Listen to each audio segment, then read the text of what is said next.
the format is very relaxed. I've asked Brenda and Michael just to say a few words, really to open up the conversation, and then we'll go as long as we care to go. We'll finish by 12 at the latest, but I think we'll be finished, usually wrap up in an hour or so. And so, without further ado, hand it over to Brenda. Well, let me just start by thanking. It's quite lovely. It's so unusual to go someplace and find people that, we all have things in common, and we've read the same before. We've read the same books and thought about some of these issues, spent a lifetime thinking about them. So that has been an enormous pleasure to be here, and I thank you, and very appreciative of the whole PMR for this ongoing preservation, well, one could call it, ongoing preservation, restoration, and reinvention. Reinvention, yeah. One hopes. So with that said, let me ask you, we talked before because he had said something yesterday and I don't know about this. Let me just tell you, I just want to make clear, you asked about biography, and he knows this and you know this, but I am so invested in all three of the Abrahamic religions because my father was a Muslim and my mother was Jewish, and I was raised in a Catholic school, so a Roman French convent in England. So I always say, don't ask me to say anything bad because it's in my blood. So I just wanted to say that ahead of time so that I don't appear to be taking sides here. But I had asked you before about this, because you hinted about the prophecy of the Quran, that it was, and I use the word redacted, meaning that's what we use about the Hebrew Bible, that it was edited, and that what comes to us is probably from much later than the initial revelation.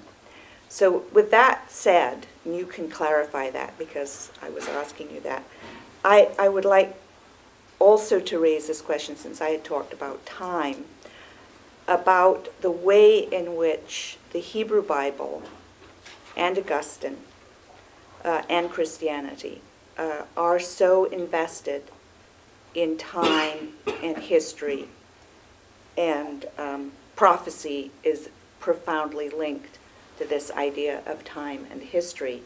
And how does that, and the knowledge of the redaction of the Bible does not challenge, it does not challenge the prophetic insight about time and history.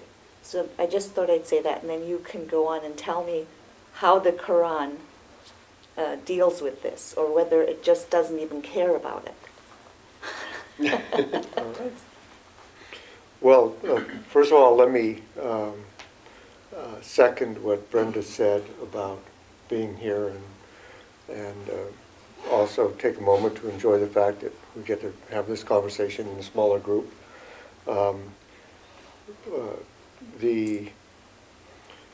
I don't have any position on the controversy about the history of the Quranic text. For those of you who may not be following it real closely, just a couple words. The traditional story is that Muhammad would recite these revelations. People would memorize them. Of course, he would memorize them. There's different conflicting stories about whether after he died, kept under the bed of his wife Hafsa, and that this was discovered later and became part of the later collection of a canonical text under the Caliph Othman. That's, my very, very brief overview of what the general inner tradition story says. Text criticism of the Bible, the questions have been raised from that tradition saying conversation has not gotten advanced partially because of the way that historically the sensitivities around these issues have come up. So that in the Islamic world, a lot of people heard about the source critical methodology from people that were trying to use it to prove that Muhammad was a fraud and that that the Quran was just a bad version of Jewish and Christian traditions that had already existed before. So there became a real strong reaction to any discussion of that, and that reaction has grown every time there's further polarization between the classical areas of Islamic scholarship and areas in Europe and the United States. As long as there's a conflict there, then that's one of the zones of great sensitivity. Islamic scholars have raised it in the classical Islamic areas, but over the last 20 years, to say anything controversial about such matters in Egypt or Pakistan or the Sudan, etc., gets people in trouble. And so one of the great scholars of the Quran, Hamid Nasser Abu Zaid, had to leave Egypt because he wasn't even raising these source critical issues, but he was raising some questions that earned the wrath of a few ulama in Cairo, and they, all it takes is a few to make your life miserable in this kind of context. My personal view is it has no, like you're saying, it didn't really cause Jewish and Christian traditions a problem about some of the central prophetic connections to history to have this notion of redaction and source critical text methods applied. And if God is all powerful and then if God wanted to reveal his word over several generations and then to take that kind of collection of spoken terms and then re-reveal it in the mouth of a single prophet, God could have done that. If God wanted to reveal his word through cereal box tops that pop up in different places at different times, God could have done that. Wow, there's nothing. Great. There's no problem. I mean, there's no essential theological problem. That would, it's. Yeah. I think the historical problems have developed in a context, and they're there for certain deep-set historical reasons. There are sensitivities on all sides about certain things, and that's one of them. Mm-hmm. As far as what I know, I consider the early history of Islam, as I do the early history of Buddhism or Christianity, to be, as I mentioned, this area of extraordinary mystery.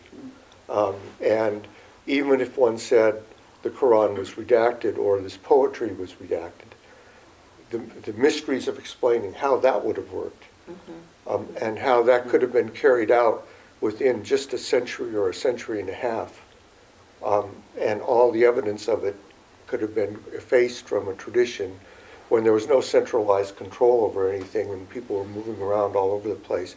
That is extraordinary in itself. So whether it was redacted or not redacted, it's still an astonishing event in the history of civilizations. So that's all I was saying about those first 200 years is I'm the kind of person that has, I take a joyful, first of all, I'm not a specialist in that area, and second of all,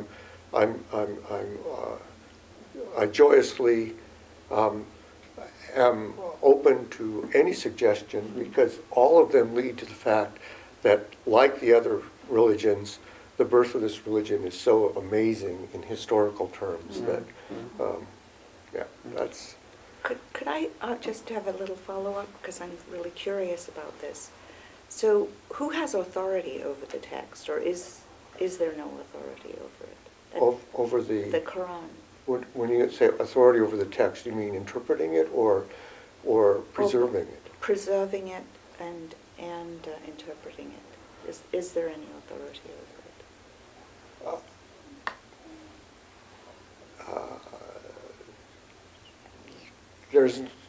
It was preserved according to tradition by oral reciters. And one of the key, I think, components of Islamic tradition is the notion of oral preservation. So not only was the Quran preserved by people who, and according to his Islamic tradition, it was promulgated by Quran reciters. They went out, sometimes in behind the Arab armies, sometimes in advance of the Arab armies in the early conquests, and they would be reciting the Quran, and people would be getting involved with that. That's their first contact. Every aspect of Islamic literature, whether it's the poetry, tall tales about, Arabian Nights or whatever it is, the hadith, the biography of Muhammad, the biography of the great heroes of pre-Islamic lore, they all work on a set of principles, which is there's a chain of authorities. Basically, it would say, I heard Brenda say that Kevin said in the presence of 8 other people who all heard this, that so-and-so said, that so-and-so said, that so-and-so said back 8 generations, that the prophet said or did something. And then you have all these are called akhbar, or reports. They're gathered. And then in the really rigorous literature, like the hadith criticism literature that came about in the 9th and 10th century, you have people developing principles, saying, well, if you have 30 chains of separate groups of people that say they heard, then this is called mutawatir. It's hard to imagine how this could have been a forgery. But if you only have 1 or 2 chains of people, and if those 2 chains have some people that are in both chains, then it might not be reliable. So they developed this methodology for it. So authority over the text in terms of preservation and the authenticity of the text itself, whatever the text is, if it's hadith or biography or whatever it is, it depends upon this understanding of oral tradition. And it's still very much alive today. I talk to people and I say, where did you learn to recite the Quran like that? So, because the recitation, the musical, the melodic modes are not written down. There's no scores for it.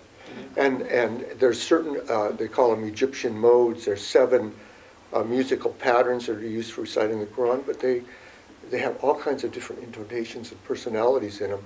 And I would say, where did you learn it? And the lady I asked last time said, well, I learned it from my master in Damascus, who learned it from so-and-so, who learned it from so-and-so. And in part of learning that, you learn the history and tradition, the lineage of it. So that's on preservation. On interpretation, it's a huge, issue.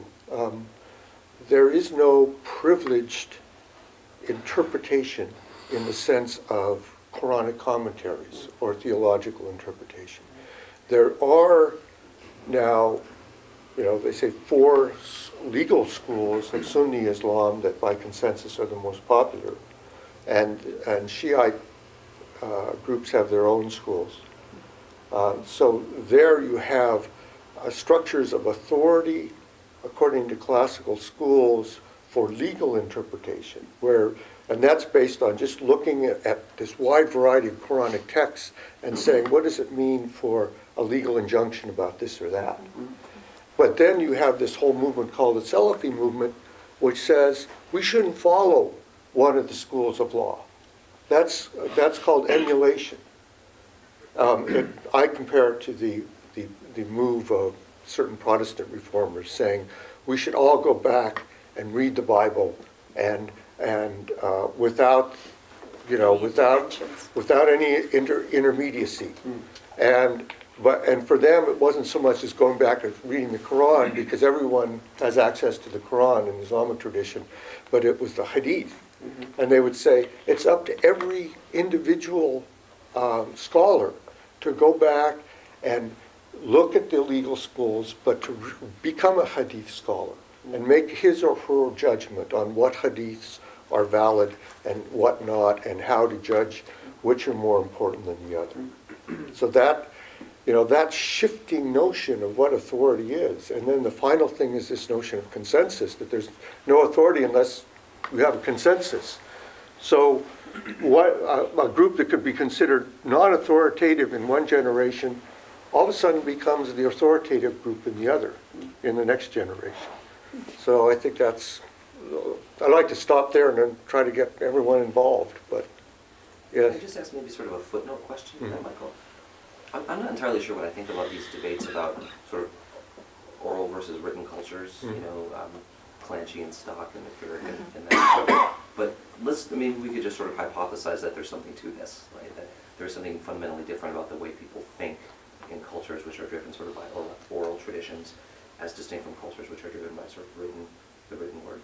And so what I'm wondering, as I'm listening to you talk, is it conceivable that maybe one of the difficulties we face as we try to reach across these traditions might be that for Christians, for example, particularly Protestant Christians, because I think there's a sort of different emphasis on the written word vis-a-vis tradition, sort of from Protestants to Catholics, but sort of, post-printing press, written word revelation for Christians, right? That sort of, that may sort of present one way of sort of thinking, right?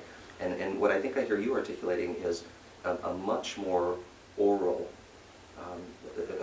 a religion grounded much more in oral traditions, and perhaps the habits of mind that emerge from those kinds of traditions.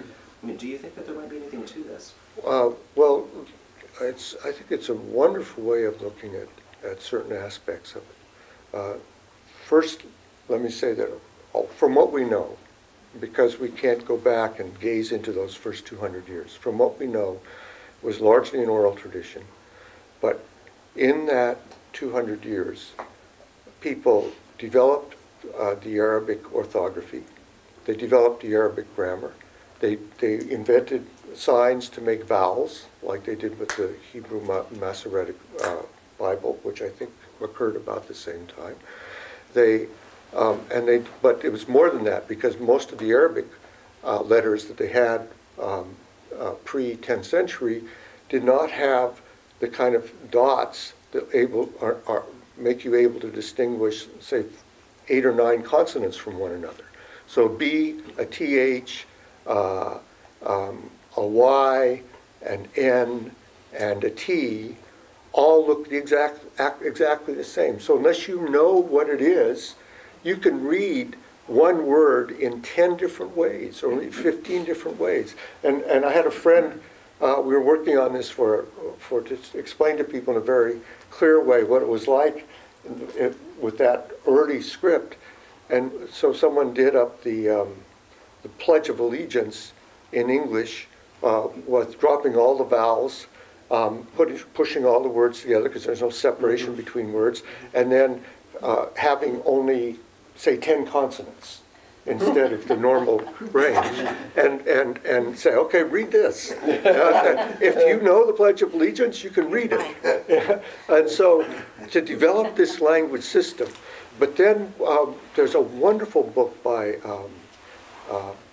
Bloom at Boston University, first name Sheila Blair, and Bloom's name will come to me. It's called, I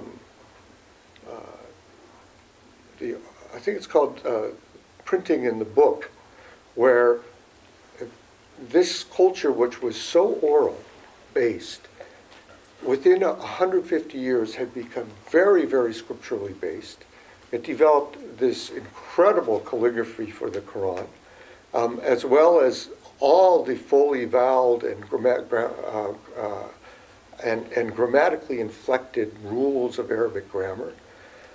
And then it was using parchment and papyrus. And then it picked up on paper from sources from China very early on, and it became the book center of the world. The Chinese had used paper, but not very much for books. They used it for art and other things.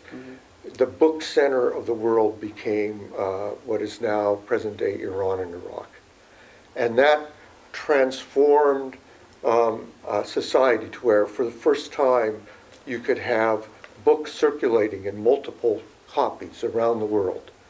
And, you know, they developed all the kind of styles for producing the book and made possible libraries, big libraries. And yet, even at the same time, the methodology for producing the book was also partially oral. The way it would work would be someone would come in, say, Kevin, we know that Kevin has mastered whatever field he is, so we'll call you Sheikh. Kevin, we come in, we're the circle of Kevin's students. We study a book that Kevin has composed. We study it for a few years. We learn it. In some cases, we memorize it. He might have it memorized. And then he read or recite the equivalent of a few pages. We'll take it in. He'll write it, or a scribe will write it. We'll come back and we'll each recite it. We'll go over it together on the script. And gradually that book is produced. So that our act of apprenticeship is also an act of editing and production of the book. And at the end of that, we get a certificate called a sama, which means we have heard the book. And then that gives us permission to teach that book. So even in the process of book production, the orality has been brought into that process. I think that's the model for next year's PMR then. There we go. That's right. That's right.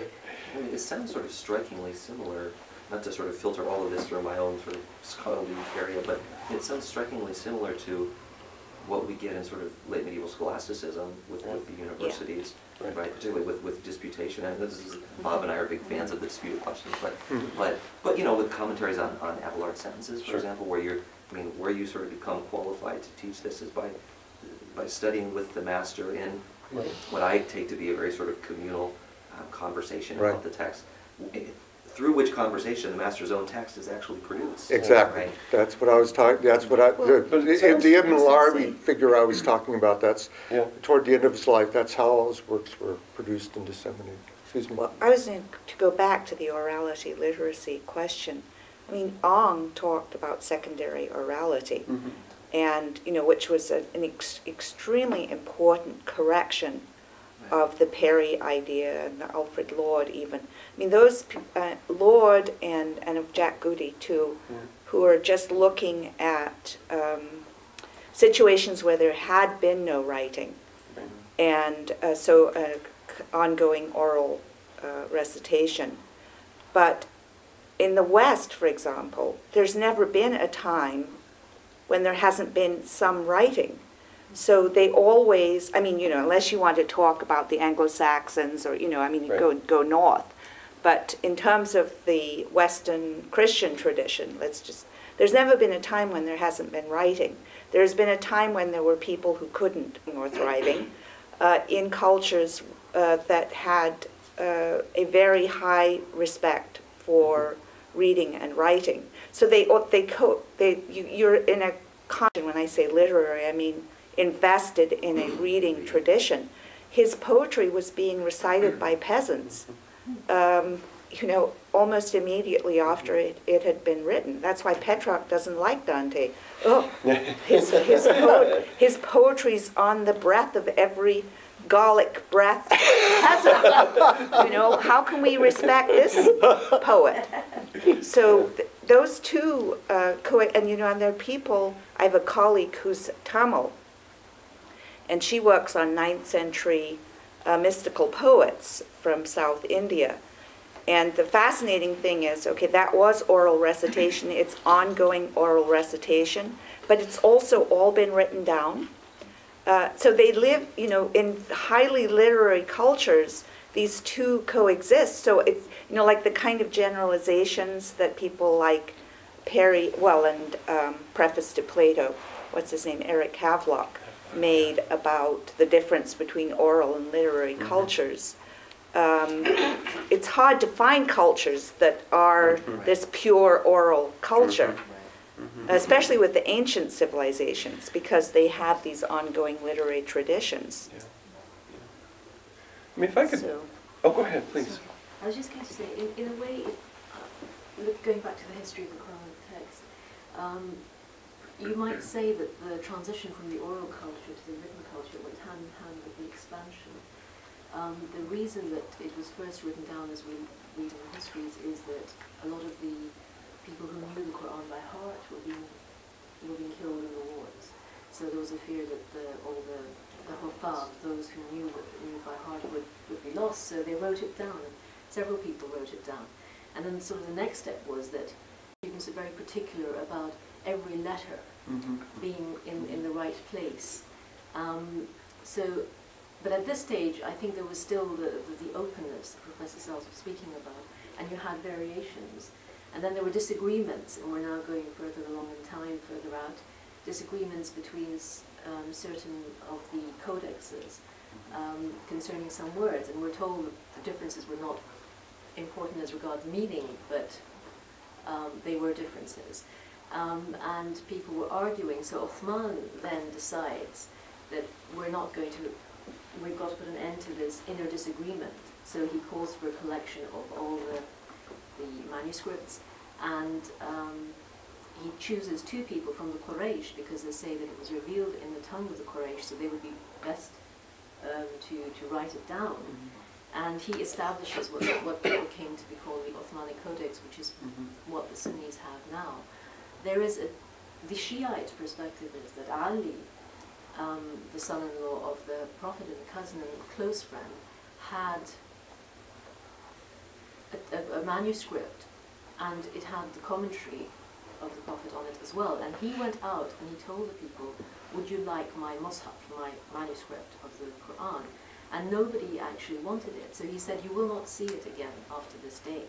So there is, according to the Shiite tradition, there is a discrepancy between the standard codex that we have and what the full Quran was, which is not to say that what is in the text is not Quran. And my husband has an idea that it's similar to the Aronite tradition, whereby Aaron has the full work, and it's not available to everyone. I'm not quite sure on this. I won't, I'm just sort of passing on a little bit of what so there is this idea that the Shia Musaf will have verses that pertain to the prominence of the Prophet's family that were edited out or not received by the Sunni community. So, oh yeah, and concerning the vocalization, that happened when, I believe in Iraq, Hajjaj, not Iraq, it must have been when they were moving out of the Arab lands, he was concerned that the non-Arabs, the Ajam, were mispronouncing things. And of course they couldn't recognize the consonants and everything like that. So he was the one, the governor, who asked for the vocalization, the diacritics and everything to be put in to help the non-Arabs to recite the Quran correctly. So in a way, that was again with the expansion, you see. So the transition from purely oral to written ties in with the needs of the expansion. So I wonder if I sort of follow, since we're sort of talking communication studies, I was thinking before we came about the sort of what's become a truism in our culture now about the medium is the message. And in another conversation completely unrelated to these sorts of questions, we spent a lot of time talking about fittingness yesterday. And so I was thinking about, well, I just wondered if we might have some reflections about what does it mean to say the medium is the message in the kinds of context that we're talking about here, or the prophet in a sense, or a prophet in the sense that one has to be able to speak a fitting word. And here I think about Dante in a certain way. You know, that Dante feels that it's an obligation to produce this poem of way, and the most fitting word that could be spoken is the one that has nothing to do with me. You know, and so I mean, what is a fitting word in this way, in this sort of prophetic imagination? I don't know if each of you have thoughts on that, if other people in the room have thoughts on that. Well, the first thing that occurs to me is, even though we have the Quran coming into an oral culture, it refers to itself as the kitab, the written word. from before it was ever written. Mm. And I did, so Interesting. that's interesting, isn't it? Yeah. I mean, the connection there between the medium, Yeah. the written word, Yeah. the kitab, Yeah. and yet it's oral, Yeah. and Yeah. then it becomes the kitab of the written word. Yeah. I just Yeah. Yeah, just not to diverge from topic, but just to follow up on that. Daniel Milligan, he has a book on the self-image of the Quran, and where he discusses the whole book is about, how, kitab, right? Like how does the Quran keep? Then he has this really interesting, which I agree. He says that kitab, the book, was not meant to be limited to a codex. Mm-hmm.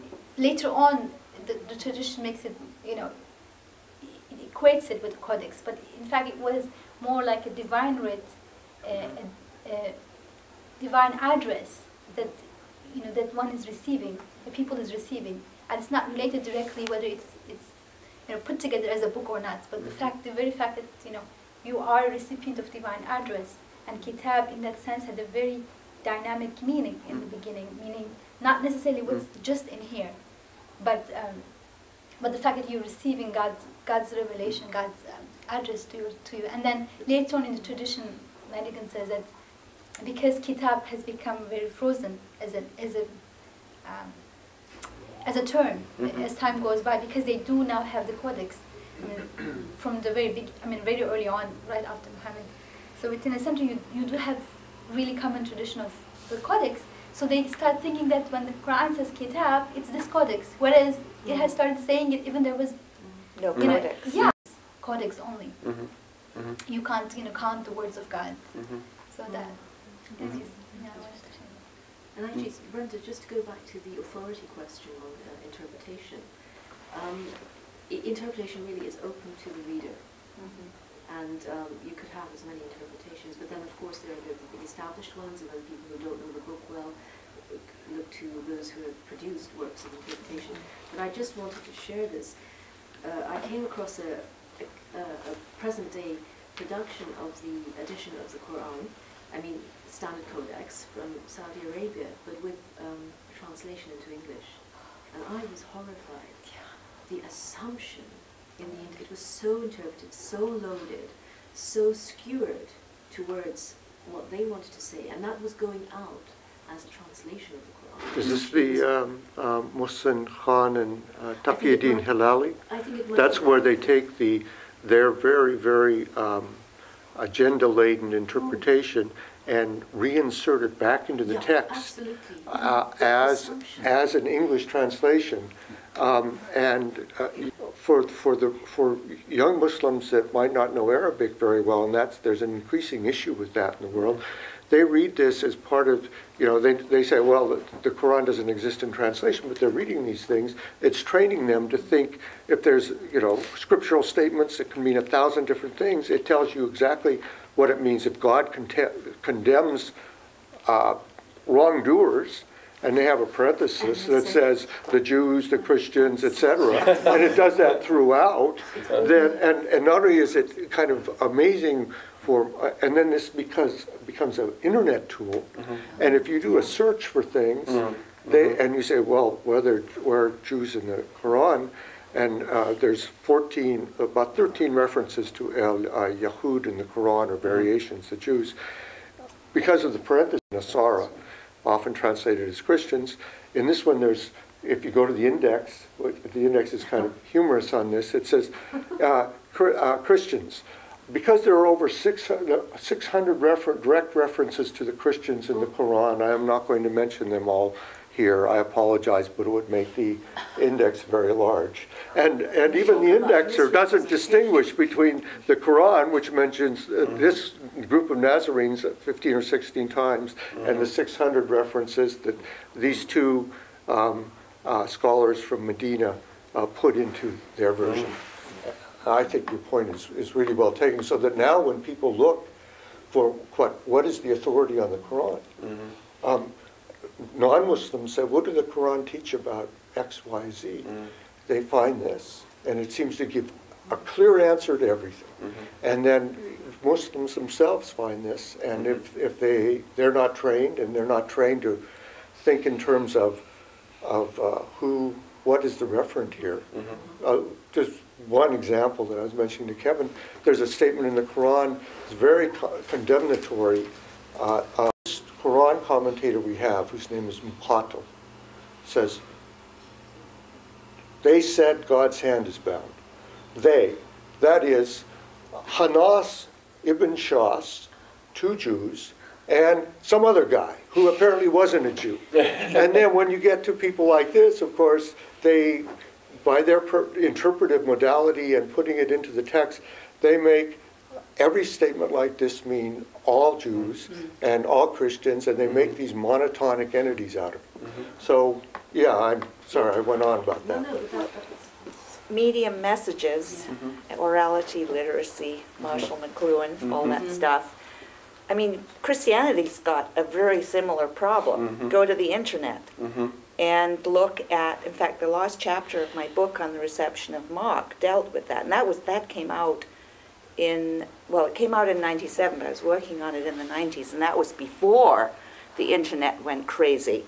And, you know, now you can find, you know, you have intervention. I mean, here's the text, and you have somebody going in there and saying, this means blah, blah, blah. There's a blah. There is, you know, like a medieval gloss, only everybody has the authority now to gloss the text. Not that I'm, you know, for only the Pope has the right, but, you know, I do think that one needs to think about, you know, I mean, the reason I thought about this authority issue is last year we were hiring an Islamic scholar at Davis, and he actually went to Vanderbilt. He's the fellow, Lev, he won the prize, best book written in Islam the previous year. He wrote on early Islamic burial customs. We hired him, but interviewing people, there was somebody at Georgetown who was Muslim, so it's not as though he's an outsider. And he said that Islam, one of the problems of Islam today is this crisis of authority, that because there is no authority at all, that, you know, there's the two things that none of us, nobody in the world, especially Muslims, approve of.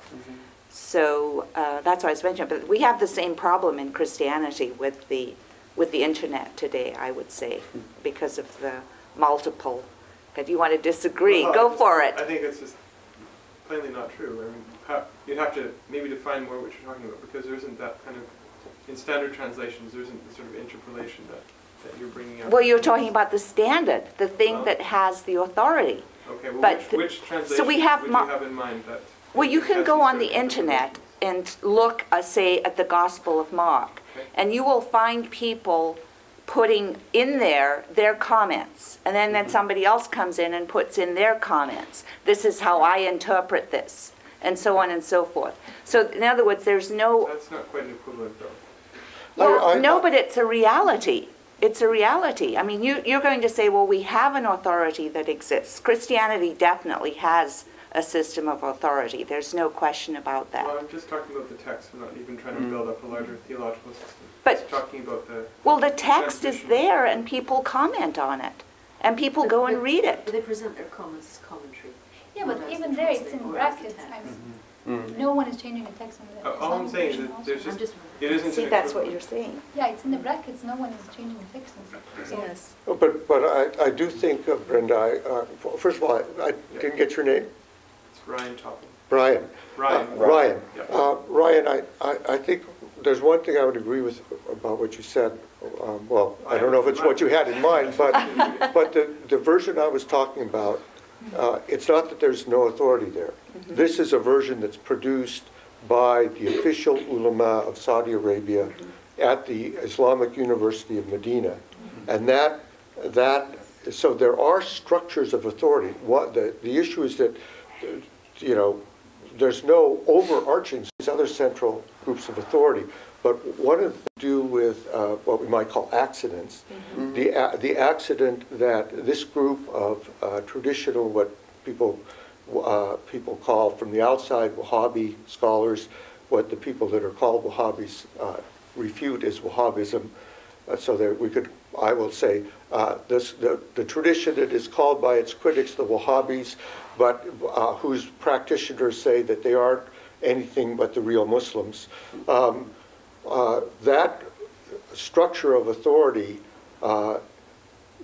gained worldwide dominance in the after the rule of King Faisal, as was allied with that effort, and then after the oil boom, that power increased exponentially, and it's called the Dawah. Dawah just means a call, but the Saudi Dawah gained authority from the massive funds it was able to go out and produce its version, the version that we're talking about, not just this interpretive translation, but all the commentaries and other literature, found madrasas and schools around the Islamic world, and then guest workers would come to Saudi Arabia, live for 15 or 20 years, come back to their hometown, and their economic circumstances would be fundamentally changed. They would be middle class, they would have come as workers, and they would have been educated in this tradition, and then they authority in Pakistan or Indonesia or Malaysia, wherever it is.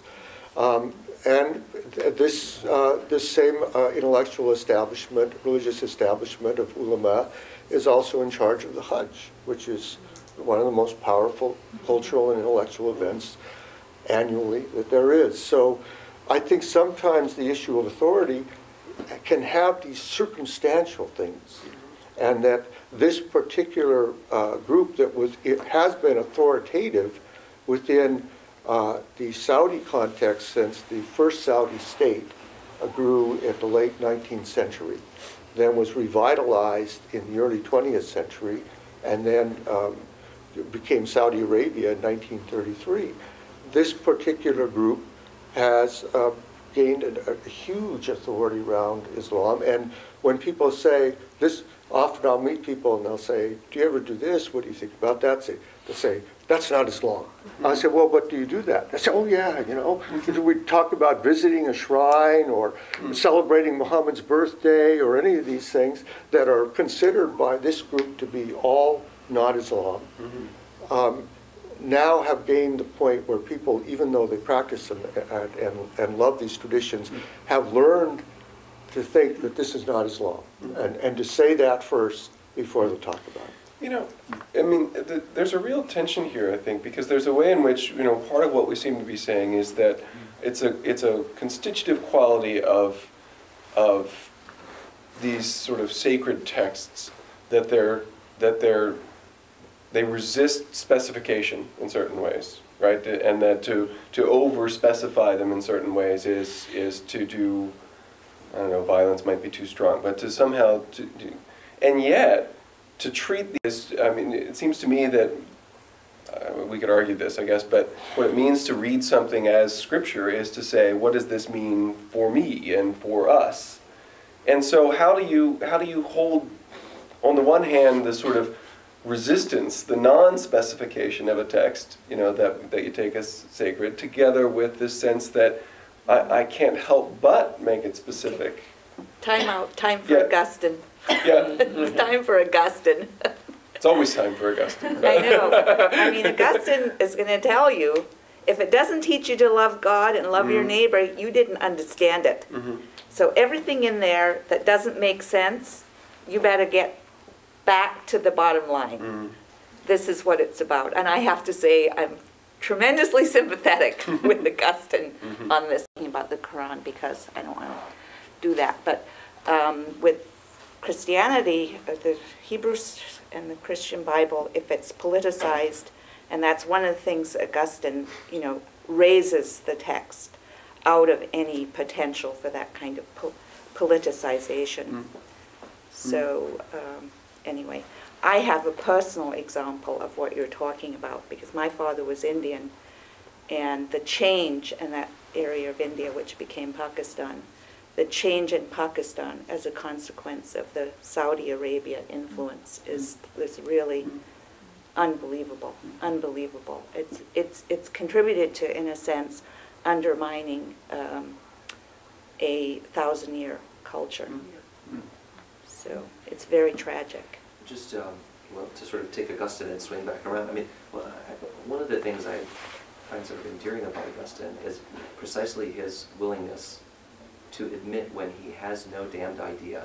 Yeah. What's going on. Yes. That doesn't stop him from going on for 30 pages, Right. right? But Right. All the more reason to cover all the bases, right? Well, you know, there are some of us who've been talking about prophecy a lot this weekend, and when Augustine writes about prophecy in Book 12 of De Genesis ad Literarum, what he's really wrestling with, even though it's a commentary on Genesis, what he's really wrestling with is a passage from Paul, where Paul says that he was taken up into the third heaven. And of course, the link with Genesis is that we're talking about paradise in the garden, Paul being wrapped into the third paradise, right? And so, you know, now that we've said all we need to say about Genesis, let's talk about paradise. But you know, he's very clear that at the end of the day, he doesn't really know what Paul means by that. So let's sort of play with the possibilities. But I mean, it seems to me that one of the things we can learn from Augustine there is that if we are to be responsible with our traditions, maybe we all sort of need to have that sort of, you know, always ready, that moment of acknowledging, well, okay, this is what the scriptures say, this is what the tradition says, this is how I think I can apply it in my life, but I understand that I might be wrong, right? And I mean, I find this as a teacher, that, you know, students will always want to ask me things, well, what does the Bible say? Well, you know, the Bible didn't actually ask the question you're asking. It says these things that might be relevant, but I always want to be sort of very careful, not to let them think that what Dr. Waddell says, about the Bible is what the Bible says. I mean, I think that's a fundamental responsibility I have for them. And they find it annoying, you know, but I think it's a responsibility I have. And it seems to me it's a responsibility that we all have as believers, right? And to sort of swim back upstream through the conversation to the exchange between Brenda and Ryan. I mean, I do think that on the one hand, the scriptures in the Christian tradition, it seems to me, are fairly well fixed. I mean, a problem of translation, and also a problem of using a univocal sense of Christianity. Right? So to start with the first question, the problem of translation, you know, something as simple as the opening line of the Gospel of John, right? In arche ein ho logos, right? Because that's the revelation. The revelation is not in the beginning was the Word. The revelation is in arche ein ho logos. Now, in the beginning was the Word is not a bad translation of that, but it would also be not an unreasonable translation to say reason is the principle.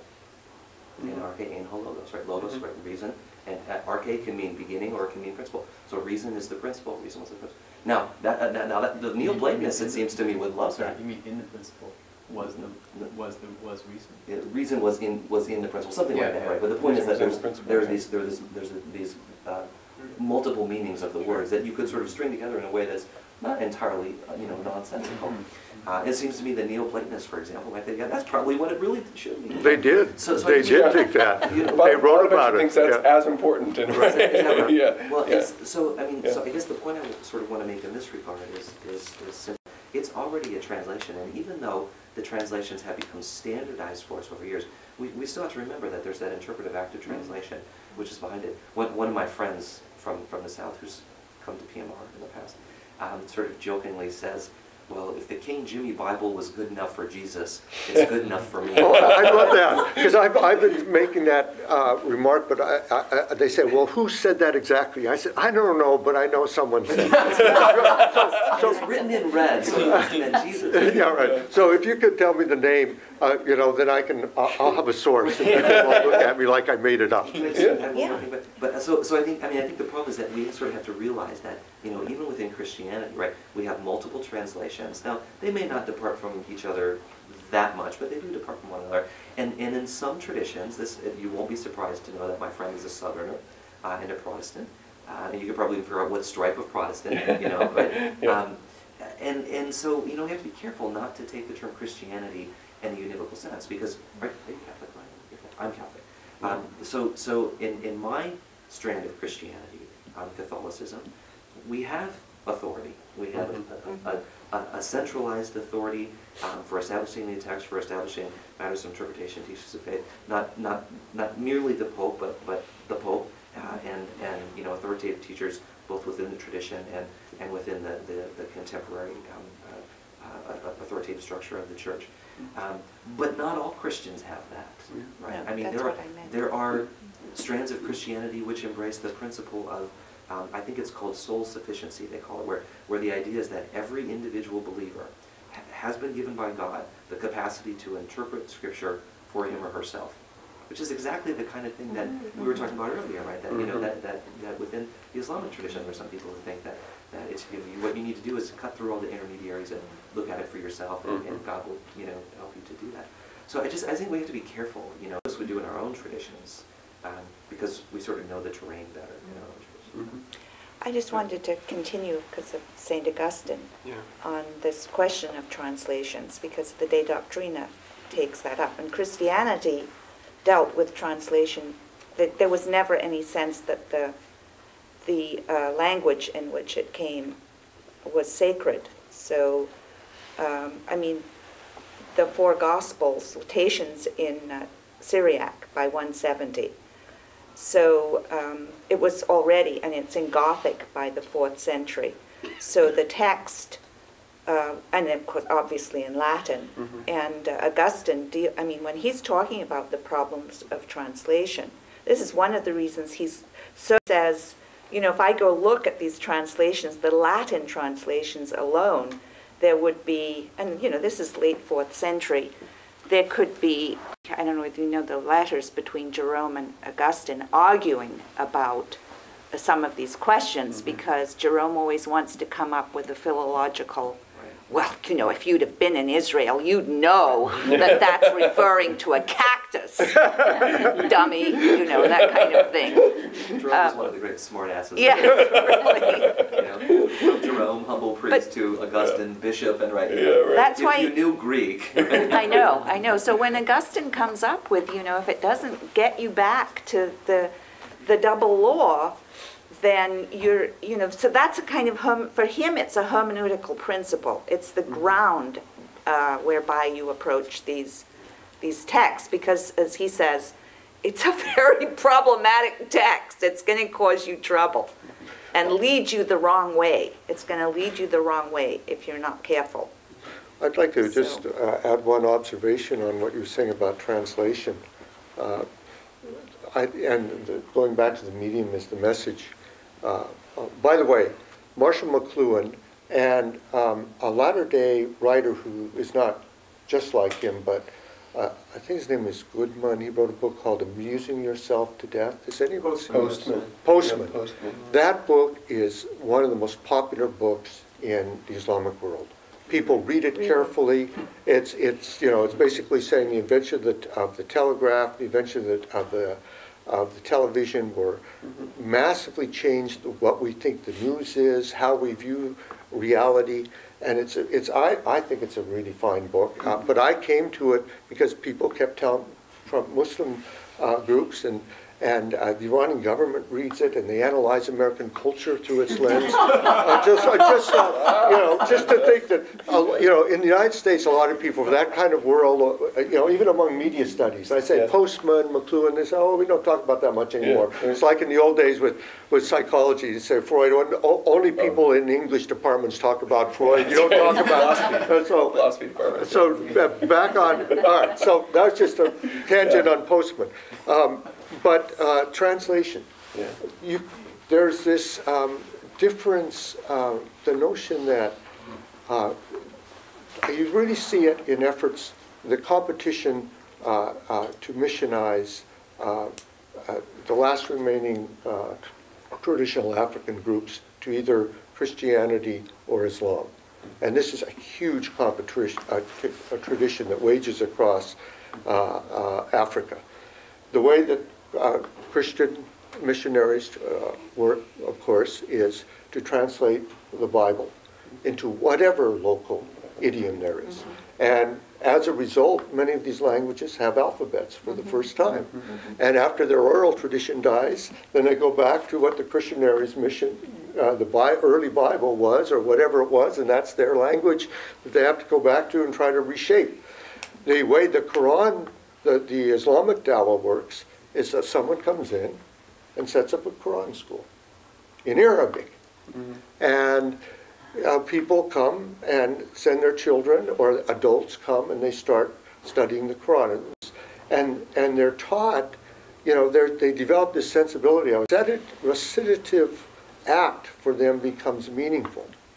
And Brenda was commenting on, you know, how people in her, I think your father's It's my family. stepmother, yes. Will- She will- can't read Arabic. Right. As far as I know, but she can recite it. Well, And this 5 is- times a day, Yeah. this beautiful poetry comes out of her mouth. And see, that's the side of Islam that I think is really wonderful, that sort of meditation that takes over 5 times a day. This kind of like stop, time out, and immerse yourself in prayer. And this And focus yourself. and this language, which it's not even the native language of Arabs. I mean, and I think there is a somewhat of a similar issue. There are analogies.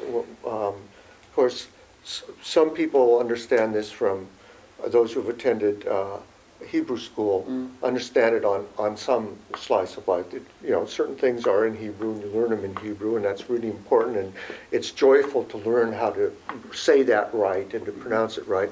And, you know, like many people, I grew up in the pre-Vatican II Catholic Church. I was an altar boy. I relearned the Latin. We didn't, you know, et cum spiritu tuo.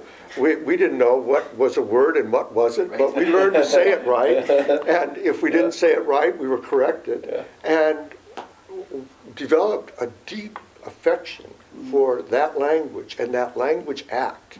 Where so the medium is the message somehow, and for many people in my extended family, it never quite was the same when the Latin Mass was abandoned. And there was a deep sense of loss, and I think it's still a moment that I sense where there's just, people don't understand across the divide on that issue. You know, why would it be important? Why would the Latin sounds, why would the sounds of a language that is not your daily language be important? And at the time, of course, it was liberatory for people to say, this is the language we speak. We should have it. It came much later, didn't it? Right. It came much later, and that's why it was, Maybe in the medieval period, yes. I mean, there was Yeah, sort of, I absolutely. think, relatively little problem with translation early on. It was after it became sort of steeped in. Right. But that aspect of the sort of hieratic language, which I don't want to take that too far, but it was there. And certainly many of the Orthodox traditions, Yeah, I was gonna say Serb that Orthodox. The Orthodox yeah. do have that. And there's there's a couple of masses. There's the Latin Arabic Church, known as the liturgy. Yeah. It's not exactly like Quran recitation. The style is more a kind of Gregorian style, but it also is imbued with the kind of Quran recitation sensibility. And so few of us know about this. I only found out about this when a friend of mine died, who was Maronite, and I went to this service in Brooklyn. And first of all, I found this incredibly beautiful chapel in Brooklyn, church in Brooklyn, and this whole tradition of Latin, Arabic, hieratic, liturgical world. It's astonishing that the diversity of all these traditions within themselves and their interweaving around. I had an experience with a Maronite student. I used the CD from Approaching the Quran to sort of introduce people to Quranic recitation and rhythms and such. And she was absolutely unsettled because this sounded so much. It was unanticipated that, you know, because I just had no idea that she would have had no exposure to Quranic recitation. So for her, the Arabic was liturgical language, was Christian liturgical language, and felt very sort of out of sorts when she heard it when she heard the Quran in this way. So it was very interesting.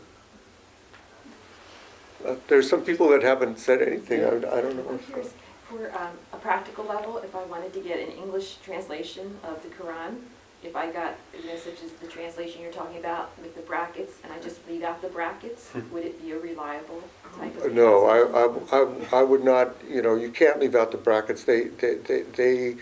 It's like leaving out someone shouting at you. and saying, I won't listen to the show. So That gives me the part to shut back. right, there, maybe. So I mean, so where would be? So there's there's 8 or 9. But, I mean, he's one of many. What would you suggest? You go ahead first. Okay. Well, let me say, their Pixel is very helpful. One of the disadvantages is it tends to use an old high style English, but sometimes I don't find it very in a literary terms very smooth. It's not very. There's a lot of blow and forsooth and stuff in there, but it's not. To me, it was an effort.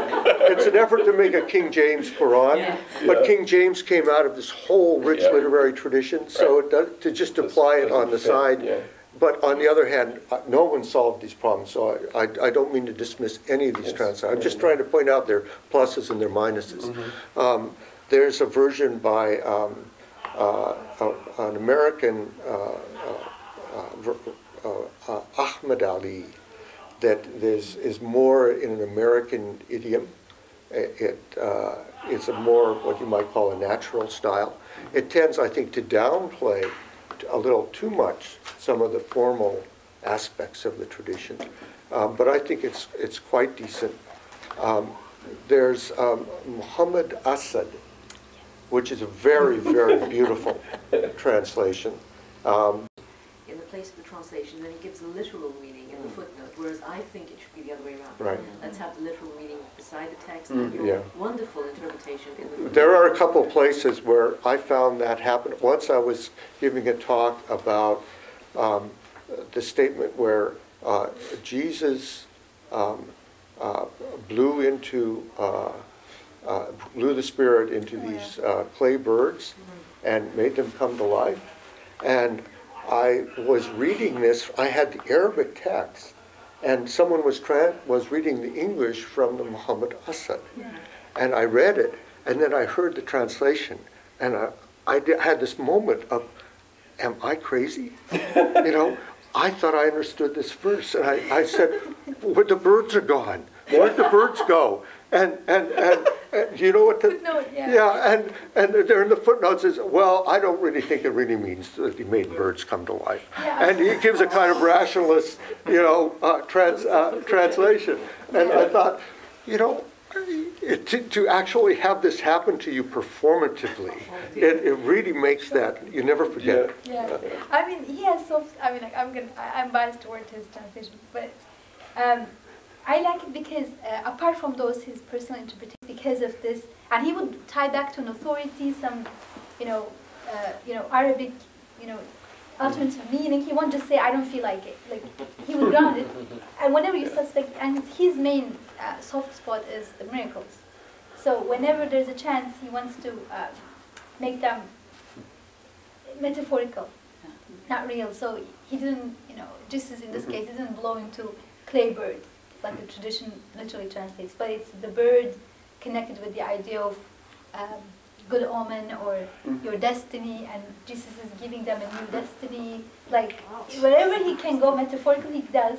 But then, miracles is his main issue. So on the whole, I like it because it's more precise in terms of Arabic, that he's willing to go, he's really grounded in Arabic. Yes. He has his own experience of having lived in the Arab world. Yeah, So really precise. And I think, I think one of the things I think would be really helpful is if a group of teachers of Islam that have tried different translations could go through and make a little commentary. Because when people say, what do you recommend? This is what always comes up. You talk about one and there are these things. If you just had a thing that said, okay, Muhammad Asad is uncomfortable with miracles as miracles. And he has good reasons for his thoughts about them, and he's not dishonest because he'll tell you where it is. But if you're going to use the Muhammad Asad translation, just know that this is something that will happen. And then if you could say a few things about each of the different kinds of translation and have a little manual for people. So when they say, what translation should I use, you could have the 8 or 10 really good ones and just say, here you go. mine sort of is a follow-up to that. I think you just partly answered it. What kinds of forums are there for counteracting the politicization of the Quran? So this would be one in terms of having some ways of assessing the translations. But any others? I mean, I'm thinking of all other than an academic circle. Right. How does it spill out, and where's the caution possible? Well, I think that one of the things I'm hoping will happen, it's starting slowly. There's a model that is working with Judaism and Christianity that I noticed. There's a center in Baltimore called the Center for Jewish and Christian Understanding. Yes. And what they do is they have Jews and Christians get together and read one another's texts. And it's incredibly important in opening these things up to have them be, the rules for each tradition be the same, and have each people from each tradition have this amazing thing that we've been taught. Christians have been taught. We know what's in the Hebrew Bible, and we know what and vice versa. But then when people start reading the text and reading the text in context of the tradition, and without any that this is the Christian or the Jewish, but you're with different Christians and Jews, so that they're going to argue about what it means for them as Christians.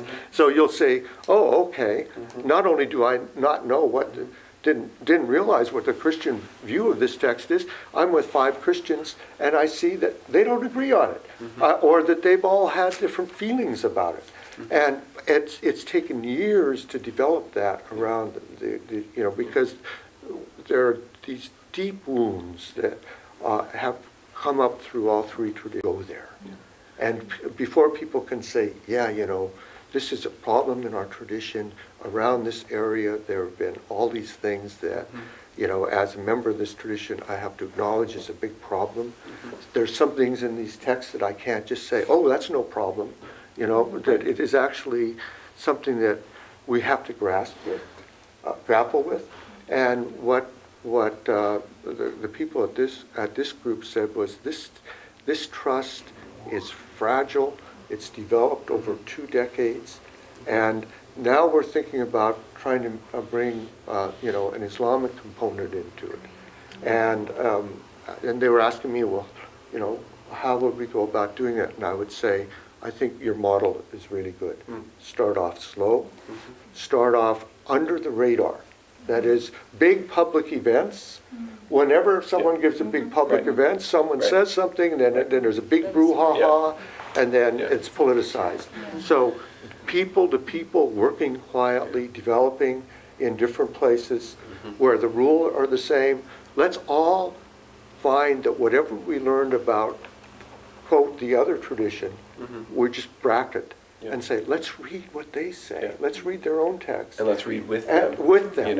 And see how they read it and how they think about it. Crucial. And that, to me, that's one very powerful model that is just starting to bear fruit in Jewish-Christian relations, and not just there, of course.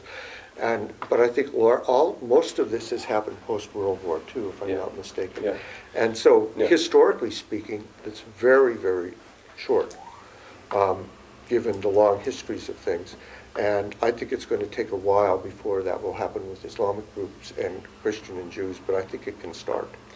I mean, I think one of the things that, you were talking about what sort of forums for accountability, but the notion that forms of accountability, at least in our situation, need to be multi-traditional in this way. There's a sense in which, or I don't know if it need to be, but it's helpful if they are multi-traditional in this way, because there's a sense in which accountability in the presence of the other traditions is sort of as much a part of airing our own struggles, or where we can't sort of keep them. And Isra and I are involved in a parallel. We've actually worked with the Center for Muslim and Christian Understanding, but the Society of Scriptural Reasoning, Muslims, and read each other's texts, read texts together in each other's presence, and argue about them, and it's under the radar, but fruitful in exactly these sorts of ways that you're suggesting. So, but I think that multi-traditional element is sort of it's not necessarily an entirely new moment, but there is a way in which we can sit across the table from each other now in a way that we haven't been able to previously, and that's crucial, I think, to our own sort of accountability. Well, I mean, just in defense of the Middle Ages, I mean, there was a lot of this in the Middle Ages. And I think it's really unfortunate that history is obscured from most people's knowledge. Yeah. But certainly in Spain. That's part of what we're trying to do. Spain and Paris. Yeah. There was a lot of, Yeah. I mean, biblical scholarship has always, anytime there's any kind of philological interest in Hebrew scriptures, the Christian scholars have always turned to Hebrew scholars, Yeah. and then that happened in the Middle Ages. There's Yeah. just no. So I mean, you always think about, rifts, Yeah. and tend not to think about how much more complex Yeah. culture is. It's Yeah. not. No, I mean, The Middle Ages isn't monolithic. No, And I there's- wouldn't. No, I know suggest you that wouldn't it say was. that. And in fact, somebody like me, that's how I got involved in scriptural reasoning as a medievalist. Right. But I guess my only reservation was in the way I presented it initially was that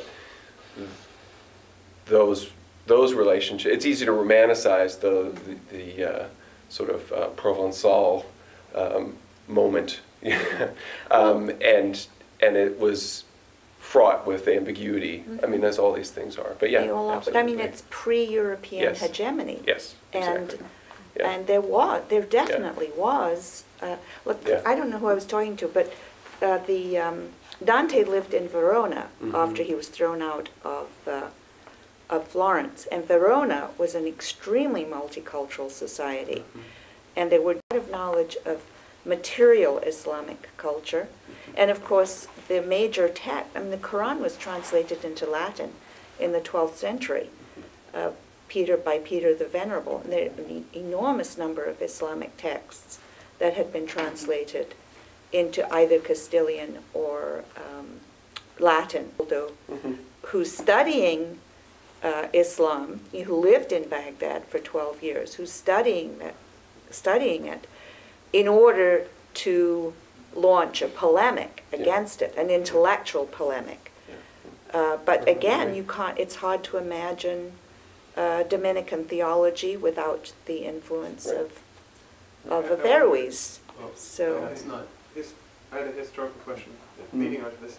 Did that happen much the other way though? Because I know as a people who know about Middle Ages, of course that happened, and has really happened up through. There's a UN study, I think it was in 2002, which came up with this odd finding, which said that more books are translated into Spanish, I believe, each year than have been translated to Arabic in the last 1,000 years. Right. It's incredible Well, statistic. So 2002 is the year Dante was translated into Arabic. You know that 2002. by UNESCO. There you go. UNESCO By did it. UNESCO, okay. Well, Yes. by the year, right, okay. It had never So we been gotta do something translated about into this. Arabic Okay, until so, then. but anyways, my question was that, how much was translated from the Latin into Arabic? Well, just initially, following on what you're saying. Michael will tell you this, and earlier, all kinds of things are being translated into Arabic. Well, I 10th think century. From the Yes, in Latin? the Greek. I From think he Greek, was from asking Greek. from the Latin. I know. Oh, From the Latin, I mean, I can't say from the Latin. no. I'm not. There's some truth. There's truth to that, and there's some difficulties. The truth is that in the Arab world today, translation and publishing is fraught because there's a militant groups that will attack any publishing house that does anything that they think is not right, and this is an area where it's a kind of anarchy, and so all it takes is one militant to say this is blasphemy or something in it's a blasphemy. It's not usually a historical work like Dante, but if it's a modern work. On the other hand, the Arab world is, from the beginning, was totally involved with certain Western writers. Lorca, T.S. Eliot, Faulkner, and the average college-educated person in the Arab world is probably knows more about Faulkner than most Americans. Well, but that's the case in Europe too. But do they get them through French? Are they coming through French? Because Faulkner was recognized in France. No, but before the US. they're making Arabic translation. They have generations of Arabic translations and commentaries on all the major modern Spanish poets. But the other thing is that a country like Iran, the Arab world compared to a country like Iran is very, very, the last 30 years, it's been very restricted on this. Before that, there was a huge translation activity centered in Lebanon and in Iraq. Now, in the contemporary world, Iran translates everything. And, you know, Iran, Iranians, we were talking about this, Iranians read Derrida, they read Heidegger, they read anything. I thought you'd like that. They read Marshall McLuhan. They read. They read. They read Nabokov. Well, you know, Fatima Keshafars wrote a wonderful book called Jasmine and Stars, beyond reading Lolita in Tehran, because the whole premise of reading Lolita in Tehran was Iranians aren't allowed to read this material. It's very subversive. It's a liberatory act to have these secret groups of reading Nabokov. And Fatima, who's from Iran, before Khomeini, after Khomeini, everyone reads Nabokov. We love Nabokov. And to have this story going around the United States that Nabokov is something that no one can touch because, you know, in Iran, and you know, she was just astonished by it. So you know, the difference between the Arab world and the Iranian world right now is and the guy I talk about, Ibn al-Arabi, he was born in what is now Murcia, Spain. He lived in Morocco and Tunisia. He died in Syria. His name is Ibn al-Arabi, son of the Arab, Arab son, if you will. And yet he's far more read in Iran and Turkey than he is in the Arab world because of the politicization and the post-colonial issues about, you know, whether Sufis were anti-colonial or pro-colonial, and all the issue about Saudi influence that say Ibn al-Arabi was not a Muslim. So when you have conferences on Ibn al-Arabi in places like Rabat, where I attended one, you have 4 or 5 scholars from the Arab world who feel themselves totally isolated. It would be, you know, like someone growing up in Britain and being a Shakespeare scholar and having no colleagues. And then you have all these people from Iran who've read all the Arabic texts. Iran produces CDs with the whole Arabic corpus with searchable CDs. People, where'd you get these? Oh, they're coming from Tehran, you know, passing them around. And so there are these crazy fissures going on right now. And it's certainly true that the Arab world is really struggling against this combination of state-imposed repression and Islamist upsurge repression. In the middle, it becomes very difficult to engage in any strong translation or serious intellectual work outside of certain domains. You know, I would like to kind of drop a name, if I may.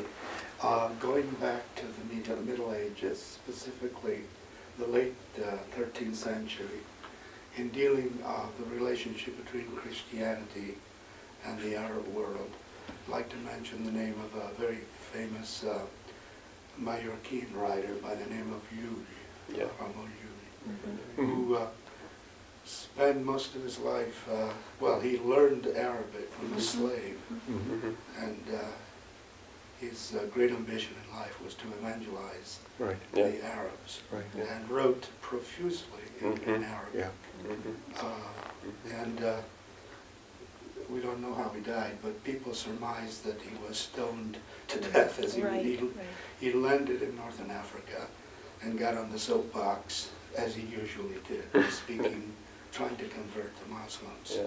Yeah. So that's, I think that's a very famous story. figure. Yeah. Well, and it's because of him. I mean, 1311, the Council of Lille, that Arabic, Chaldean, Hebrew, many Middle Eastern languages became part of European curriculum. So, I mean, he's the one that insisted on that transformation. He founded a language school. Exactly. Yes. And going back to this question about sacred language, also, at that period, and I can't remember it's in the early 14th century, maybe late 13th century. You know, obviously the liturgy, the standard liturgy was the Latin liturgy, although the Mozarabic one was thriving in Spain. But it was mandated that all sermons would be in the local language, and that the Bible, the biblical scripture for that day, so that the people would know. In other words, scripture had to be in.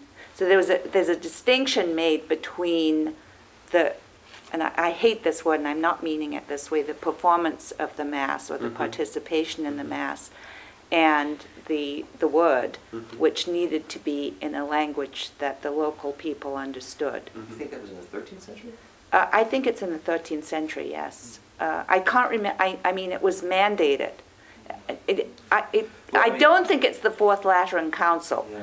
But I'd be very curious to hear more about that. And I will give you the reference to that, because it's an extremely important moment. And a lot of people don't know this, that the Bible, the New Testament particularly, had been translated into various vernaculars. I mean, it's the Council of Trent that installs Latin as the language. Heretical movements. Yeah. Right, you had preachers in south of France and northern Italy and so forth. These are not heretical, though. Yeah. You know what? And I have looked at tons of these Bibles, because I've never published on this. I'm really interested in it. But there are Tuscan Bibles, there are Venetian Bibles, there are several French Bibles, obviously. It's primarily the New Testament. And Alfonso X has a translation of the New Testament into Castilian. There's a Catalan version. So, in fact, there was a thriving translation project of the New Testament and Paul's letters. Lots of versions of Paul's letters. I just would be curious in the about 13th century. Yeah, that's what I would It's like in to know more about. those are definitely the first one is in the 12th century, and it's French, and it's of kings from the Hebrew Bible, and you know we can make a lot of arguments about why that would be, because the French certainly are, you know, posturing with their kingship. And the other thing, just to sort of circle back around to something you said at the beginning of your comments, that you know, oftentimes it happened in the Middle Ages that things were mandated, but that didn't mean a damn thing. Oh, no, That's right. I know That's that. right. Yeah. From very That's right. highly placed authorities. That's right. Yes. That's right. So that, I'd be curious. But to there know more must about have that. been a reason for that. And if Fourth Lateran Council was very strict about Mass attend, you know, I mean, they were trying to get people to go to Mass. And so, you know, you're not going to go to Mass if you know, you're supposed to hear the word and you don't know what they're saying. We should probably draw to a close here. I know people need to make travel connections and such, and so conferences, when they work, I think are kind of a kind of friendship, temporary though it may be. And so I was thinking this morning, and we've talked a lot about Augustine, so I was thinking about this from Book 4 of the Confessions. Some people will find it very familiar, so I thought maybe this would be a fitting way to close. There were joys to be found in the company of friends which still more powerfully captivated my mind. The charms of talking and laughing together and kindly giving way to each other's wishes. Reading elegantly written books together, sharing jokes, delighting to honor one another, disagreeing occasionally, but without rancor, as a person might disagree with himself, and lending piquancy by that rare disagreement to our much more frequent accord. We would teach and learn from each other, sadly missing any who were absent and blithely welcoming them when they returned, Such signs of friendship sprang from the hearts of friends who loved and knew their love returned. Signs to be read in smiles, words, glances, and 1,000 gracious gestures. So were sparks kindled, and our minds were fused inseparably out of many, becoming one. And this is what we esteem in our friends. Thank you all for a great experience, and thanks to our plenary speakers who really set a tone that allows that friendship, for this weekend anyway, to happen. So thank you very much. Thank you.